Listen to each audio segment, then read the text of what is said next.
ಆಂಟಿಗಳು ಸುಮ್ನೆ ಬಂದ್ ಕೆನ್ನೆಗಿಂತಾರಮ್ಮ. ಪ್ಲೀಸ್ ಅಮ್ಮ, ನಾನು ನಿಮ್ಮ ಮದುವೆ function ಬರಲ್ಲಮ್ಮ.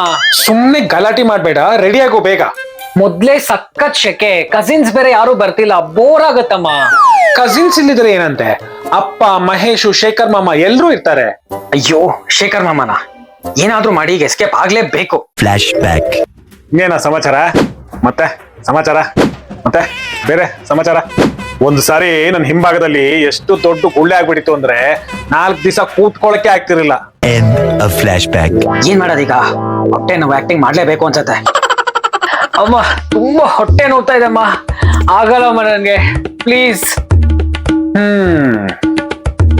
A few moments later. ನಾನು ಹೋಗ್ ಬರ್ತೀನಿ ಮದ್ವೆಗೆ. ಸತ್ಯ, ಹೇಗೋ ಎಸ್ಕೇಪ್ ಆಗ್ಬಿಟ್ಟೆ ಅನ್ಸತ್ತೆ.